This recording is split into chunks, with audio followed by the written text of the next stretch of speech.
क्या आपने कभी इस चीज़ पे ध्यान दिया है कि क्यों एक इंसान अपनी अच्छी खासी शादीशुदा ज़िंदगी या अच्छे खासे पाक रिश्ते में तीसरे इंसान को लाके उस रिश्ते की जड़ धीरे धीरे तोड़ के उस रिश्ते को पूरी तरीके से ख़त्म करता है?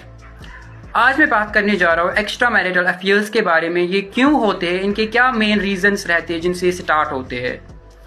देखिए, सबसे पहले इमोशनल अवेलेबिलिटी। हर एक रिलेशनशिप में इमोशनल कनेक्शंस का होना बहुत ज़्यादा ज़रूरी होता है। अगर आप अपने पार्टनर को अच्छे बुरे में सुनने के लिए तैयार ही नहीं हो, आपको अपने पार्टनर के लिए टाइम ही नहीं है, या कई बार आपका पार्टनर आपसे पूछता भी है कि वो परेशान है, उसकी लाइफ में कुछ प्रॉब्लम चल रही है, उसके बाद भी आप अपने पार्टनर का हाल तक नहीं पूछते हो, तो उस टाइम आपके पार्टनर की जो फीलिंग्स है वो अंदर ही दबी रहती है और धीरे धीरे वो लोनली फील करता है। और उस टाइम पे अगर कोई तीसरा इंसान उसको सुने, उसको वो इमोशनल सपोर्ट प्रोवाइड करे जो आप नहीं कर पाते हो, वहाँ से इमोशनल कनेक्शन स्टार्ट होते हो और वो आगे एक्स्ट्रा मैरिटल अफेयर की शुरुआत होती है। या दूसरा reason, lack of physical satisfaction. अगर आपके पार्टनर की फिजिकल नीड सेटिस्फाई नहीं हो रही है, कई बार वो आपसे इस चीज़ के बारे में डिस्कस करता है और कई बार वो कर नहीं पाता है बिकॉज फियर ऑफ जजमेंट, और वो ये कंफर्ट बाहर ढूंढना चाहता है जहाँ पे उसको ये जजमेंट कोई ना मिले,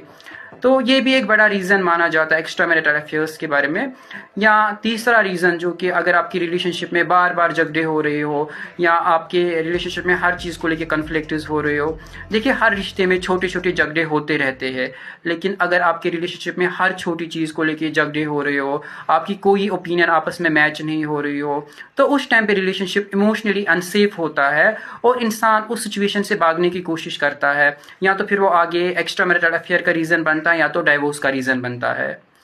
अभी तक जो मैंने आपको 3 रीजंस बोले, इनमें कहीं ना कहीं दोनों पार्टनर्स का रोल होता है। एक वो पार्टनर जो चीट करता है और दूसरा वो पार्टनर जो सही टाइम पे अपनी रिलेशनशिप को मेंटेन नहीं कर पाता, सही टाइम पे अपने पार्टनर को समझ ही नहीं पाता है, जबकि ये नौबत आगे होती है।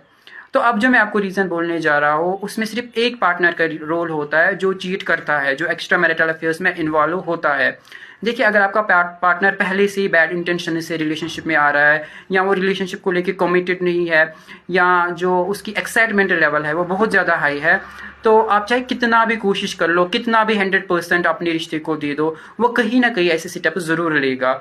उसको नए नए कनेक्शंस बनानी है, क्योंकि उसको एक रिश्ते में वो सेटिस्फैक्शन पूरी नहीं होती है, तो इसलिए वो नए नए कनेक्शंस ढूंढेगा, वहाँ नए नए रिलेशन स्टार्ट करेगा। अगर आप मैरिड हो या कल को आप शादी करना चाह रहे हो या आप ऑलरेडी एक रिलेशनशिप में हो, तो आपको ये समझना ज़रूरी है कि आपको किस तरीके से अपने पार्टनर को खुश रखना है, किस तरीके से आप अपने रिलेशनशिप को बैलेंस में रखोगे, ताकि कल को आपकी रिलेशनशिप में एक्स्ट्रा मैरिटल अफेयर्स का रीज़न ना हो या कल को आपकी रिलेशनशिप डाइवोर्स तक ना पहुंचे।